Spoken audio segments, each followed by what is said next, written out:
आपको एक बात का ज्ञान न हो, शायद न सुना हो आपने।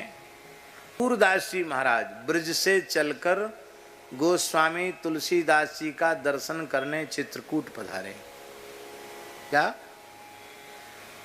वल्लभाचार्य महाप्रभु जी के शिष्य श्री सूरदास जी महाराज ब्रज से पैदल चलकर, गिरिराज जी से पैदल चलकर चित्रकूट पधारे और गोस्वामी तुलसीदास जी के पास 4 महीने रुके। कितने महीने? 4 महीने।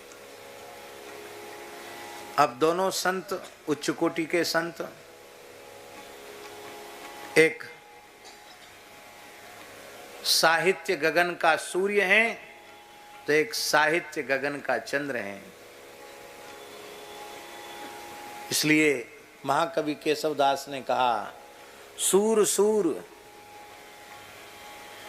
तुलसी शशि उडगन केशवदास।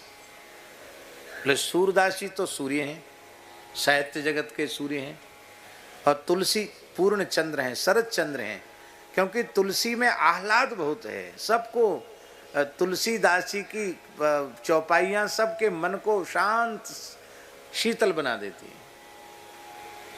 और आप क्या हैं? बोले उडगन केशवदास, हम तो नक्षत्र के जैसे हैं। बोले और कवि? बोले ये तो अब के कवि खद्योत सम, जुगनुओं के जैसे, जहां तहां करत प्रकाश। जुगनू जानते हो? जुगनू संस्कृत में खद्योत कहते हैं, हिंदी में जुगनू कहते हैं। तो वो वर्षा में दिखाई पड़ते हैं और बस ऐसे ऐसे ऐसे जलते बुझते रहते हैं। तो अब के कवि खद्योत सम, जहां तहां करत प्रकाश। तो श्री तुलसीदास जी सूरदास जी एक साथ रहे हो तो कितना सत्संग होता होगा। सूरदास जी बोले अब हम जाएंगे ब्रज में। क्यों? बोले तुम्हारे पास रहने में बहुत खतरा है। क्या खतरा है?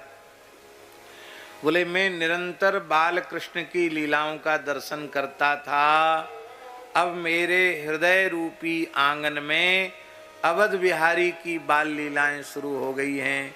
ध्यान करने पर भी कृष्ण आते ही नहीं हैं, राम लला ही ध्यान में आते हैं।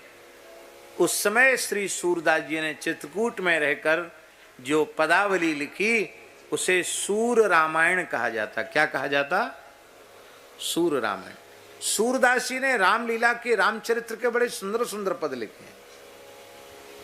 बोले भैया हमारी निष्ठा डगमगा रही है, तुम्हारी सन्निधि का प्रभाव है कि अब राम लला ही खेल रहे हैं हमारी आंखों के सामने, अब कृष्ण लला तो आते ही नहीं। तो भैया ऐसी जगह नहीं रहना चाहिए जहाँ गड़बड़ा जाए निष्ठा, तो चले वहाँ से, लेकिन आपको भी वहाँ आना पड़ेगा। तब श्री तुलसीदास जी महाराज पैदल चल करके चित्रकूट से व्रज में आए और चंद्र सरोवर आए जहाँ सूर्यश्याम गौशाला है। यहाँ 4 महीना तुलसीदास जी रहे हैं। कितने महीने? सूरदास जी के साथ कुटिया में तुलसीदास जी 4 महीने रहे सूर्यश्याम में। और यहीं बैठकर उन्होंने श्री कृष्ण गीतावली की रचना की है। क्या? बोले अब आपके पास रहने से भी हमारे तो विचित्र हो गए, अब राम जी ध्यान में नहीं आ रहे। अब तो बस या तो गोचारण लीला का दर्शन हो रहा है या माखन चोरी लीला का दर्शन हो रहा है। तो जो जो लीला दिखती है तुलसीदास जी को वो लिखते हैं, वो श्री कृष्ण गीतावली के नाम से है। भैया राम कृष्ण में भेद नहीं, राम कृष्ण के उपासकों में भेद नहीं।